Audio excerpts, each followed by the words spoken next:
En arrivant pour la première fois à Yaoundé, le visiteur a l'impression de plonger dans un bain de chlorophylle. Des bidonvilles les plus imposants et sinistres, au luxueux quartier où s'affiche une richesse indécente, les monstrueux embouteillages et une foule inventive toujours en mouvement constant, Yaoundé accueille les nouveaux venus avec son arrogance métallique. Sa cathédrale, ses quartiers cosmopolites et la dominance verdoyante de son paysage suscitent un bien-être particulier. La ville est au cœur du Cameroun et elle accueille ses visiteurs par l'allégresse d'un été indien où la nature exulte après les orages de la saison chaude. Un choc qui est d'abord celui de la couleur. À Yaoundé, le vert est tendre comme les orangerais, un vert plus radical que celui des bananeraies et des feuilles de manioc. Le bleu cobalt du ciel domine le rouge carnassier des pistes. On ne s'habitue pas à la fulgurante violence du paysage, mais on finit par l'accepter. Et comment ignorer la menace lointaine du royaume des buffles, cette forêt qui entourait autrefois le palais des congrès, aujourd'hui symbole de la fierté du Cameroun tout entier. C'est la ville à laquelle colle le chiffre 7.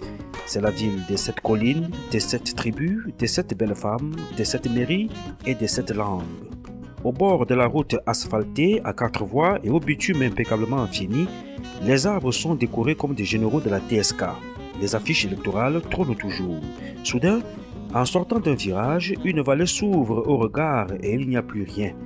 Plus aucun signe de la civilisation, juste le cheveu noir de l'asphalte qui s'enroule dans des acacias à perte de vue.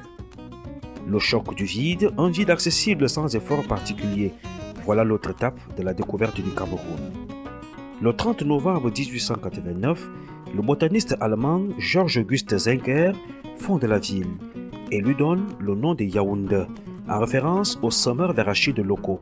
Il n'y a plus rien dans cette ville édénique parce qu'il y a quelques mois, le premier centre commercial de la ville a été construit, sans oublier le stade de Lembe, une gigantesque infrastructure de sport.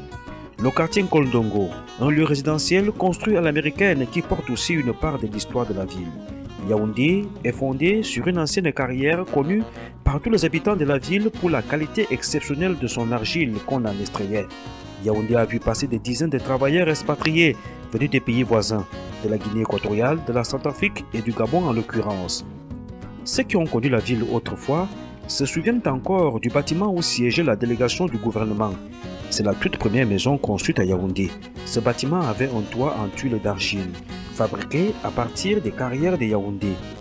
C'était la résidence du gouverneur allemand Hans Dominique, que les autochtones appelaient Dominiki, en référence au fait qu'il avait mis sur pied des méthodes rudes pour punir les récalcitrants. Il s'agit de la Strafzage, la cour correctionnelle, et la Disziplinarszage, la cour disciplinaire. Cette tuile historique continue de raconter chaque jour qui passe aux visiteurs de passage, aux touristes et à sa manière l'histoire de la ville. Une histoire sans aucun doute propre à Yaoundé.